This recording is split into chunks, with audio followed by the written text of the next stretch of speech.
Hello friends, welcome to Shivalik Shiksha Sankalp. World GK की series को आगे बढ़ाते हुए आज हम इसका 17th वीडियो डिस्कस करेंगे। 16 वीडियो हम इसके ऑलरेडी डिस्कस कर चुके हैं, आप ज़रूर देखिएगा।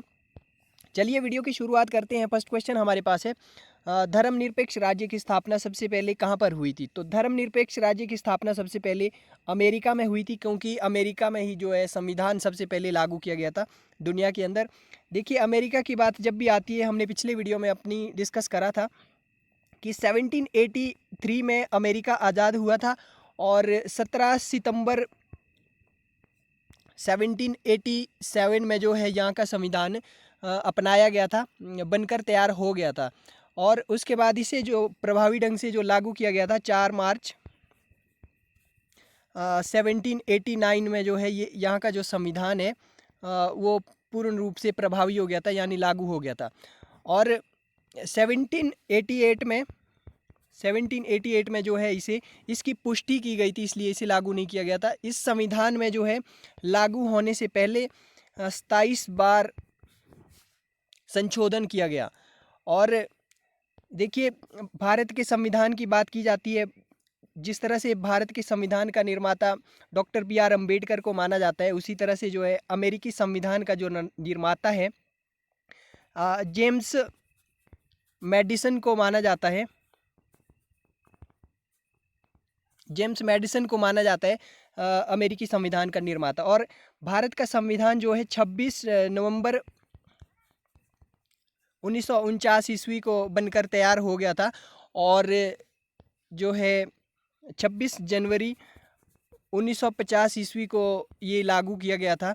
और इसके बीच का जो पीरियड है वो हमेशा पूछा जाता है कि 26 जनवरी का दिन ही संविधान को लागू करने के लिए क्यों चुना गया था? तो इसका जो जवाब है वो ये रहेगा, 1930 ईस्वी से लेकर के जो है इंडियन नेशनल कांग्रेस ने पूर्ण स्वराज की घोषणा कर दी थी, यानी कंप्लीट इंडिपेंडेंस की जो है घोषणा कर दी थी इंडियन नेशनल कांग्रेस ने। और पंडित जवाहरलाल नेहरू ने 1930 के अंदर ही 26 जनवरी को जो है झंडा भी फहराया था। तो इसलिए 26 जनवरी के दिन को ही संविधान को लागू करने के लिए चुना गया। चलिए आगे बढ़ते हैं। नेक्स्ट क्वेश्चन हमारे पास है, अंकारा जो है किस नदी के किनारे स्थित है? तो अंकारा आपका किजिल नदी के किनारे स्थित है। चलिए नेक्स्ट क्वेश्चन देखते हैं, लोयस का निर्माण किससे होता है? तो लोयस का निर्माण पवनों से होता है, यानी हवा से होता है। हमने पिछले वीडियो में डिस्कस करा था। लोयस जमाव के जो क्षेत्र है वो उत्तरी चीन में सब पाए जाते हैं, हमने पिछली वीडियो में अपनी डिस्कस करा था। चलिए आगे बढ़ते हैं। नेक्स्ट क्वेश्चन हमारे पास है, सबसे अधिक सघन खेती कहाँ पर प्रचलित है? तो जापान में जो है सबसे अधिक सघन खेती की जाती है। सघन खेती वो खेती होती है जिसमें जो है कम ज़मीन में अधिक मात्रा में उत्पादन किया जाता है, तो उसे सघन खेती कहते हैं, जो जापान में प्रचलित है सबसे अधिक। नेक्स्ट क्वेश्चन देखते हैं, अंतर्राष्ट्रीय परमाणु ऊर्जा एजेंसी का मुख्यालय कहाँ पर है? तो वियना ऑस्ट्रेलिया में स्थित है अंतर्राष्ट्रीय परमाणु ऊर्जा एजेंसी का जो मुख्यालय है।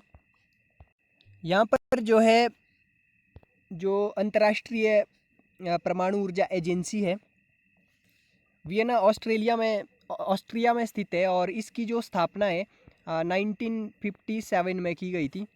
अंतर्राष्ट्रीय परमाणु ऊर्जा एजेंसी की स्थापना 1957 में की गई थी। चलिए आगे बढ़ते हैं। नेक्स्ट क्वेश्चन हमारे पास है, फिनलैंड की जो राजधानी है वो कहाँ पर है? तो हेलसिंकी में है फिनलैंड की राजधानी। और फिनलैंड के बारे में हमने पिछली वीडियो में डिस्कस करा था। झीलों का देश इसे कहा जाता है, 1,87,000 से अधिक झीलें इस देश में है। नेक्स्ट क्वेश्चन देखते हैं, ओजोन परत की जो मोटाई नापने में किस इकाई का प्रयोग होता है? जो ओजोन परत को मापने की जो इकाई है वो यहाँ पर पूछी गई है कि उसको किस इकाई में मापा जाता है? तो डाब्सन इकाई में मापा जाता है ओजोन परत की जो मोटाई है उसको। नेक्स्ट क्वेश्चन देखते हैं, पोप का शहर किसे कहा जाता है? तो रोम को पोप का शहर कहा जाता है। नेक्स्ट क्वेश्चन देखते हैं। नेक्स्ट क्वेश्चन हमारे पास है, कोपालवाना पुलिन कहाँ पर स्थित है? तो रियो डी जेनेरो में ये जो है कोपालवाना जो पुलिन है वो स्थित है। देखिए ये जो कोपालवाना पुलिन है ये एक मोहल्ले का नाम है जो आपका रियो डी जेनेरो शहर है उसमें पड़ता है। और ये जो रियो डी जेनेरो शहर है ये आपका ब्राज़ील में है, ब्राज़ील में पड़ता है ये। और ब्राज़ील आपका साउथ अमेरिका में पड़ता है, आप सभी जानते हैं। तो चलिए आगे बढ़ते हैं। नेक्स्ट क्वेश्चन हमारे पास है, घाना का प्राचीन नाम क्या था? तो घाना का जो प्राचीन नाम था वो गोल्ड कोस्ट था।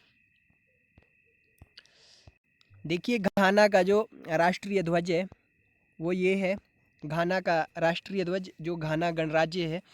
और घाना गणराज्य जो है आपका पश्चिमी अफ्रीका में स्थित एक देश है और इसकी सीमा पश्चिम में कोट द आइवरी कोस्ट जो हमने पिछले वीडियो में डिस्कस करा था, और उत्तर में जो है बुर्किना फासो और पूर्व में टोगो और दक्षिण में गिनी खाड़ी से मिलती है इसकी सीमाएं। और घाना शब्द का अर्थ जो है लड़ाकू राजा होता है। घाना शब्द का जो शाब्दिक अर्थ है वो लड़ाकू राजा होता है। ये आपका राष्ट्रीय ध्वज है घाना का, जिसका जो प्राचीन नाम पूछा गया है यहाँ पर।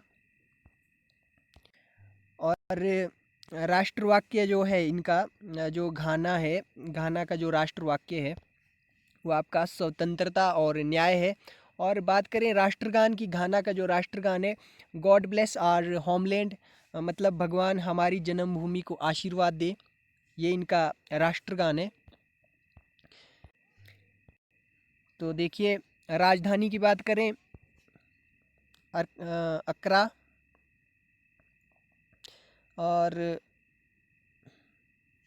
राजभाषाएं इसकी जो है अंग्रेजी और निवासी ये घानियन कहलाते हैं।